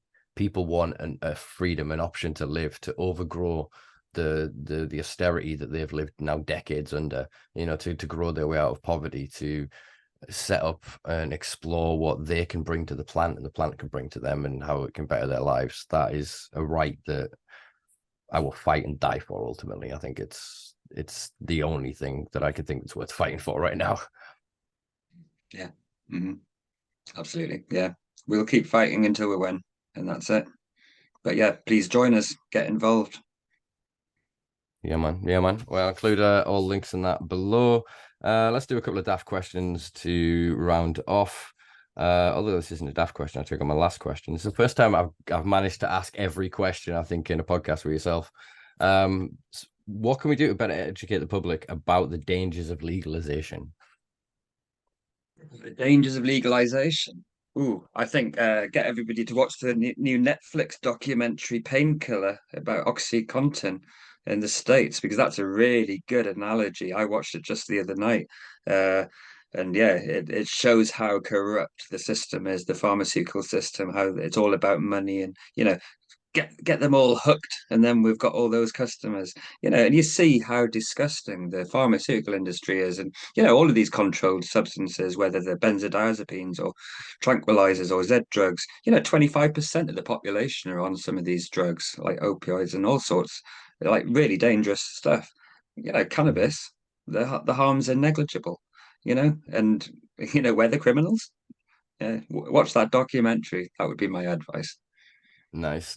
Yeah, there's a one with Michael Keaton as well, like a dramatization one they did. Michael And the Keaton, McDonald's one. he played Mike. No, he's that guy though. The fucking we played Batman back in the Yeah, 80s, yeah, 90s, yeah, whenever it was. Yeah. yeah, yeah. No, it was on one of the obscure stream services in America a couple of years ago, and it's like a dramatization of like a small town Virginia doctor, and based on obviously quite a lot of true events. And it just, again, it showed the same thing, that escalation of how corrupt the system was in the Sackler family, and kind of what they did and how they hid the evidence and manipulated the wording and the data and the studies. And yeah, that's very much a good analogy for what we are seeing in cannabis. We discussed this last week with Dr. Gary Yates, as an academic himself, someone that's cited in quite a lot of research papers and of his distrust of this system of peer reviews, and there are some big problems and big questions being asked at like institutions like Stanford and MIT and other places like that in the States, where people are looking at stuff and going, well, this don't make a fucking lick of sense, but this giant corporation gets to make all this money at the end. How did they get through this to this? And it's like, oh no, wait, they paid here to make this justify this. And we're seeing that massively in the lack of scientific literacy within the medicinal cannabis industrial complex. You know, it's an interesting time to be involved in all of this, because the science isn't settled. Do you know what I mean? The guys with the PhDs the guys that actually really are smart and have the PhDs are like, no, we don't know shit. Do you know what I mean? There's a lot of con men going, no, it's as simple as A, B, C, and X, Y, Z, da, da, da. It's not. There is far more going on with the science of this plant. There is far more going on with the history of the culture, and of the ongoing and historic war. And I think that needs to be addressed alongside this. You can't just whitewash over it and go, oh, you're right. We'll open these dispensaries now and we'll do this and we'll do. No, we have to address that historic wrongs. And I think that's why Seed Our Future is so vital, because you're calling these things out where you see them, whether it's in housing, whether it's in access to services, to driving, not just for patients but medicinal consumers, all consumers. It's all extrapolatable to challenge that law, to demand our human rights, the rights that we've always been entitled to, that we have had suppressed for decades now. I think that is the fight, that is the movement. Whereas I think legalization is this corporate whitewashing, this gentrification, this erasure of the culture of the fight. And they may have social equity this and a token person here and this there and whatever else. But why should one rise when that is predicated on the fallen bodies of everybody else? That's hypocrisy, and is sticking to the facts. We've been lied to for a century. All the evidence is there. It's all open source. We've been lied to. People have been criminalized. People have been locked up for nothing. It can't continue. We can't allow this corruption, this harm to continue by our government, who is supposed to be protecting us. It's civil rights, it's human rights, it's every part of our instinct, our biology. We've got to, we're fighting for our lives in some aspects. That's how important it is. We just need the community to all stand together, just like other communities have done in the past for civil rights movements. If we all just stand up and fight for this plant, we can have it. It's not far away. Yeah, but we need that unity. So I guess the answer to that sort of question is education. It's, even though that was in the question of how to better educate them, but it's challenging, I guess. Throw the education back at them again and again and again until they fucking listen. Which I think it's just. I swore on the Simpa show. That's my first time, I think. Hey. only took 5 episodes. We got you there. But that's what we found on the stage of Product Earth, where we just challenged. We kept challenging people. Go, with this, that, the other, and it's like, well, just challenge it. What do you mean by that? Are you saying X, Y, Z, or are you saying that we won't get A, B, C? And just challenge their position for them to have to defend it. And once you get 2 or 3 layers deep, they've got nothing. They've literally just got their sound bites, and they've used this as padding to hide their greed. Frankly, that's all they're doing, is they're profiteering from the perpetuation of prohibition.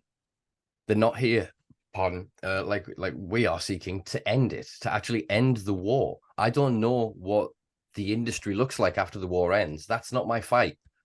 My fight is to end the war so that we're not having issues. I mean, look at Oregon. I don't know where the bill is. Last time I checked on it, I think it was like February. It was one of the proposed bills in Oregon, which was basically, they were saying 10 years for over 100 plants. If you got caught unlawfully growing 100 plants, you get 10 years in prison. Do you know what I mean? California, if you look at the amount of raids and everything that's going on there, the heightened level of criminality, legalization isn't solving these problems. Look what's happening with New York and the judges and all of the crap that's there. For all I really appreciate NY's public consumption, I think that's the closest we've got to freedom thus far in that aspect alone.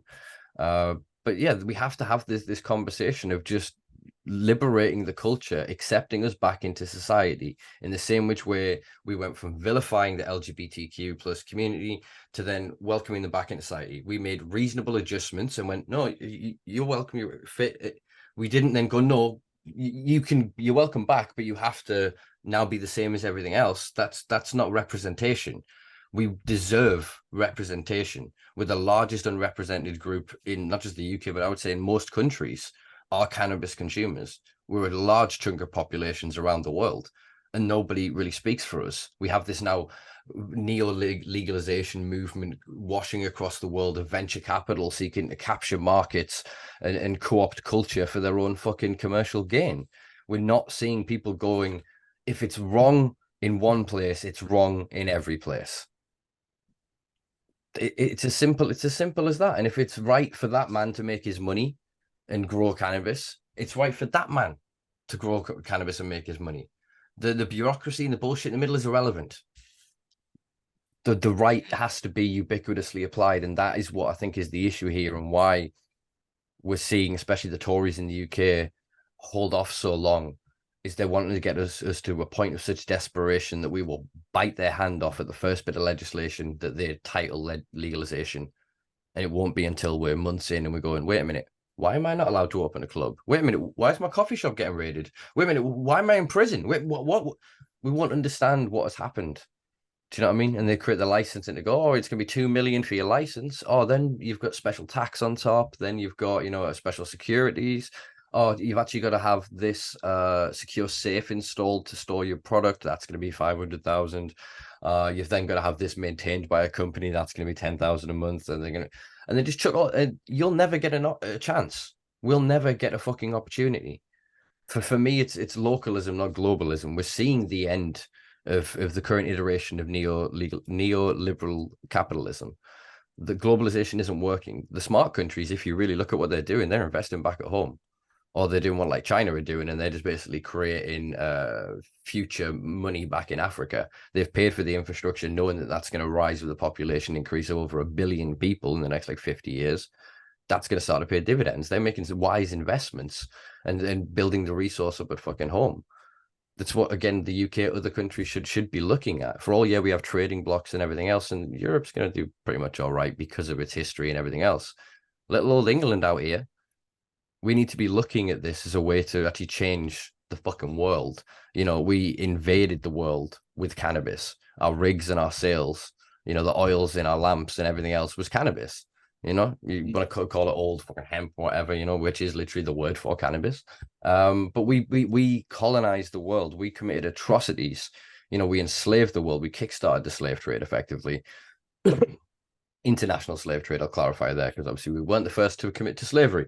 Important distinction there, I suppose. Well, it is an important distinction. But my point being is that we could start to repair that damage through cannabis. We have got an unbelievable amount of arable land in this country that we could grow on, that if we just allowed it to be cannabis, we could then research and develop our way out of this. There is going to be a cannabis arms race for technology. Once we get past the drug and, I don't like the smell, and you understand the true applications of this plant in terms of the other resources in it, like the cellulose level, the fiber, the blast material, and what that could be produced into in terms of batteries, in terms of carbon fiber materials, in terms of housing, as a renutrifying soils, detoxifying soils, dealing with fucking desertification, deforestation, all these other things as a natural technology.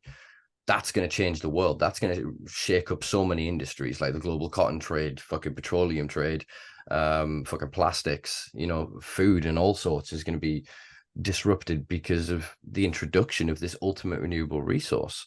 And if we can win it for us, we can participate in that and start to address this inequity of wealth within our society, because we could literally grow our way out of poverty. One seed could lead you to be a billionaire. That's the power of this fucking thing. And a plant makes 10,000 of them, and then you throw clones and everything. It's an infinite resource. The limitations are applied to us. And I think this is why we need to win the drug argument almost in the philosophical sense of humanity. we need more people consuming cannabis to be consciously aware of why we need cannabis. Does that make sense? Like, beyond obviously going, I like it as a drug, like, to understand, wait, you saying this is the best natural carbon sequestration technology on the planet and it does it in 60 days. You're saying that from that material, I can build the entirety of my house and it be carbon negative. You're telling me I can turn that into a power source. You know, I mean, if you use cannabis-derived graphene and run salt water over it, generates electricity. That's the future of desalinization. Fuck the water wars and all of that shit. We can fix that problem. All this carbon and all the ULEZ and all these other restrictive mechanisms that are coming to sequester carbon, or to limit carbon, rather, we could just be sequestering it with fucking cannabis. There's so many other applications of this thing that they will never allow us to access if it ends up purely in their hands. They will mothball it like the fucking hydrogen cars or the water-powered car. Do you know what I mean? And all these other technologies that we've known about, or exactly what happened. Already have done, the graphene technology that's already been mothballed. The biofuels, the aviation fuel that's been mothballed. That's why germinating that little seed is illegal and has been for the last century, because they don't want it, because there's too many vested interests in other technologies. There isn't a government anymore. It's corporate. It's corporate monopolies globally. They run the world. They run our government. These politicians, we just need to get them back on side. Like, we need to share the truth with them and end the stigma. And, the truth will prevail. They can't hide from it. Yeah. I mean, for me, it's we find who we can within it. And then we've got 5 years after the next election cycle to build an army of future MPs. We have to now take on the House itself. There are 650 seats in this country. Obviously, there's the Lords and everything else and whatever, but there's enough constituent seats and enough spaces that if we can get one or two of us over the next 5-10 years into Parliament, because this is how long we have to look at this, guys. This isn't a year this, a 5 year this. That's their legalization plan. But we will not be freed by that. A lot of people will be placated for several months and think, oh, I can walk down the street with my ounce. But then when we're inundated with calls with people getting caught with 30 grams and going to fucking prison, then they'll realize, when people are getting arbitrary knocks on their door from police going, oh, we've heard you're growing cannabis. We just want to check it's the right genetics, like they're seeking to do in Germany.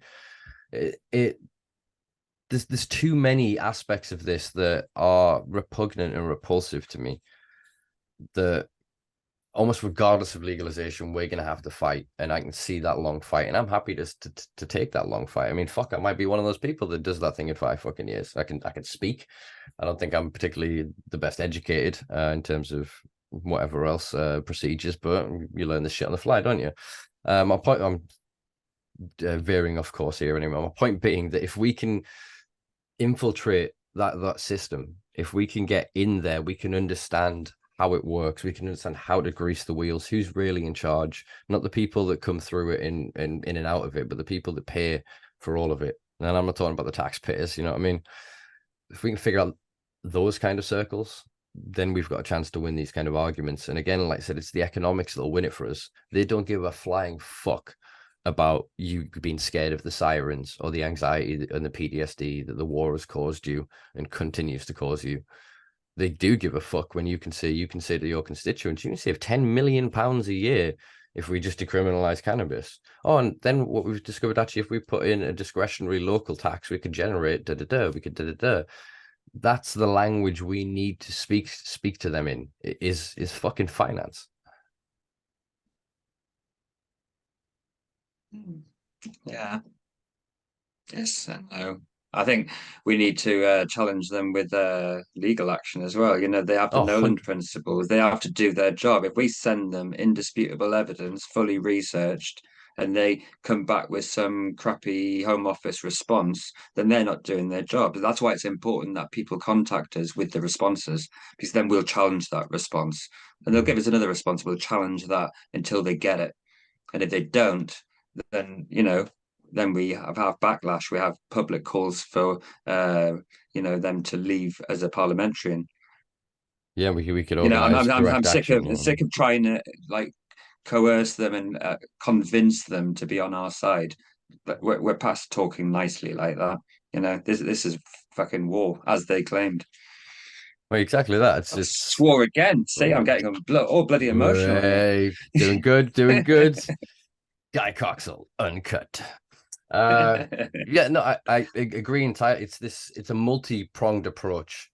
Yeah. Those that have the ability to articulate and work within that space do what they do. Those in that space, etc. And I think that's where we need to really understand how diverse and intersectional, for all that's a loaded term these days, this fight really is.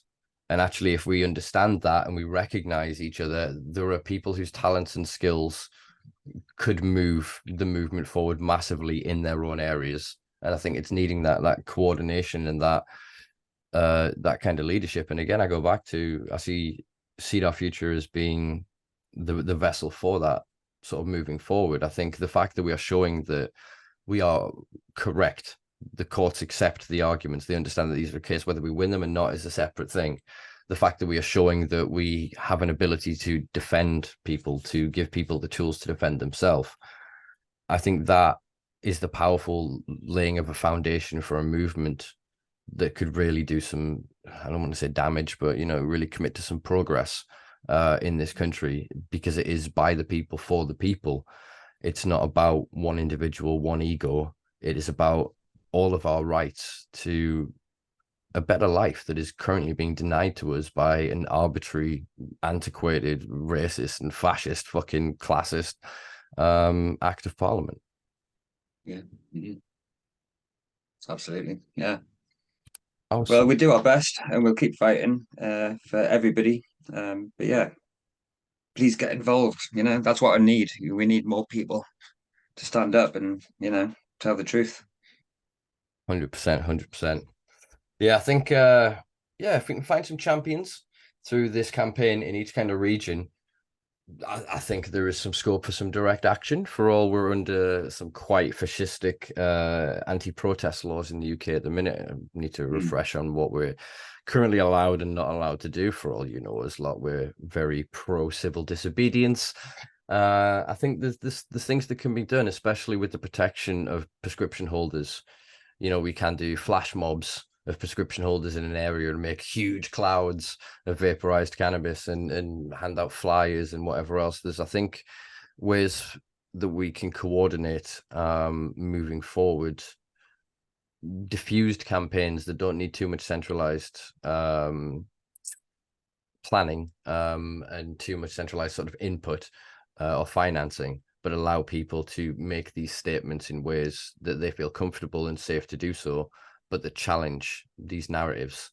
Because I think it's vitally important that we keep this conversation going and we do not allow the wave to lose any energy, because we're closest to the shore we've been in a long time. I feel, there's the legalization, all that stuff over there, but majority of the energy behind that are people that want to see the end of cannabis prohibition, and they just don't understand the legalization isn't the end, it's the continuation of prohibition. Absolutely. Okie doke. I think we'll ask our usual final question. Although saying that, you'll probably be back in bloody 10 episodes at this rate again. But that's good. We always appreciate having you on the podcast. But the usual question is, as always, what does the future hold for you, Guy? What are you going to be working on? We'll just keep going with all these human rights challenges, really. I'm also interested, although I've done these papers on housing and employment and different discrimination, I'm interested to get more feedback from the community on what other forms of discrimination, family discrimination, family disputes. What else is going on? I don't have a prescription. I don't face what other people face, and everybody faces these different things. So I want to try and cover all bases so that we can nip all this discrimination and stigma in the bud. We just need to but we need to know what's going on. So anything that comes across, contact us, and we'll write a report on it. We'll get it over, with the CIC backing it, and so on and so on, and we'll get them sorted. But yeah, we need to know what's going on so that we can find solutions. That's what we do. But apart from that, it's getting towards hibernation time, well, it feels like it anyway. I could do with a bit of Yeah. sunshine. So yeah, I'm just going to be busy working on all these cases over the winter. But I'd like to get some more sort of action, for the new year, for next year. I think, like you were talking about, can we do a protest? Can we do some sort of action, some sort of mass civil disobedience? Now we've got the perfect legal argument for cultivation. Should we do a big grow out, overgrow the government? Don't know. It's Mm. planning time, I think, over the winter. So I'm sure we'll come up with some new exciting ideas and hopefully be back on your show in the new year. Awesome. Yeah, for sure. Uh, Excellent. Like I said, throughout the podcast, I include all the links to what we've discussed and where people can get various resources, where they can donate to Seed Our Future, where they can learn about the new campaign, share the truth and end the stigma. So yeah, it's been a pleasure and a privilege as always, brother. Thank you for taking the time. No, thank you very much, brother. Yeah, brilliant always. And yeah, keep doing what you do because, of course, your podcast is exactly what we do, sharing the truth, getting it out there, and it's vitally important. So yeah, peace. 100%. All right, I'll let you jump off, Guy. I'll do some housekeeping, and yeah, we'll catch up as the week goes by. Peace. All right, peace and love, brother. See you later. Well, there you go, folks. That was Mr. Guy Coxall, the first of our five-timer club. We will have him back many more times. Yeah, great to catch up with Guy and all the work that he's involved in. As always, hope you found this informative, educational, and in some way entertaining. Yeah, please find all documents that we've referenced that are available in links below. Check out, obviously, the new campaign, Share the Truth and End the Stigma. Check out the Seed Our Future website. And yeah, keep up with Seed Our Future and their work online. I have it under good authority. They'll be doing a bit more social media work and increasing their presence in the coming sort of weeks and months. So do keep an eye out for that. And yeah, I hope you feel inspired as always. I hope you're excited for the future. For all we ended up talking about some quite, downer things, I guess. Me, always try and make this balanced. I'm not sure how balanced that one was, but there's a lot to be optimistic about, folks. We're getting somewhere. I know it doesn't feel like it, but little by little, the work of people like Guy is getting us closer to the acceptance of this argument that we have to decriminalize cannabis. You cannot build a legal system on something that, well, frankly, isn't illegal. Cannabis is lawful right now if you have an exemption, if you have authorization, or you have a license. It's just you that's criminalized, and that's what we need to be dealing with here. And so campaigns like Seed Our Future and the work that they do, to me, is foundational, is fundamental to moving this argument forward and building legislation and laws that make sense when trying to govern human nature, especially around the consumption of drugs like cannabis. So yeah, do check out the links below. Support Guy where you can. There'll be a donation link as well if you want to support Guy's work directly. I'm sure he will greatly appreciate it. So we'll see our future team, and we'll make the great work that he is up to, that little bit easier, and be able to increase capacity, because there is a lot of people in this country that are facing discrimination with prescriptions, without prescriptions, and just around cannabis in general. So anything that can be done to kind of help support Guy would be greatly appreciated, folks. Right, we're going to wrap up here because I'm just waffling on, and I've kept you for like 2 hours. Always say we're going to do short ones. We never do a short podcast, do we, folks? If you've made it all the way through this, I doff my cap to thee, and I thank you. Please do give us a like, share, subscribe if you enjoyed this. Give us a rating on whatever platform you're on, or a little star heart. There's so many platforms I'm on, so I'm not quite sure what you do to show something, but any form of interaction helps with all the algorithms, helps deal with the shadow banning that typically end up facing because of the nature of the content that I bring to you fine folks every week. If you really enjoyed this, check us out on patreon.com/the Simpa Life, where for less than a cup of coffee a month you can help keep the many lights on this project of mine. Check out simpalife.com for exclusive blogs, articles, and more content. Find me on all social media platforms at Simpa Life. You've been beautiful. I hope you have a wonderful day, night, whatever you've been up to, wherever you are in the world. And we'll see you next week with, I don't know, somebody, a guest. That'd be cool. You'll enjoy it. All right. Peace and love, folks. See you next week.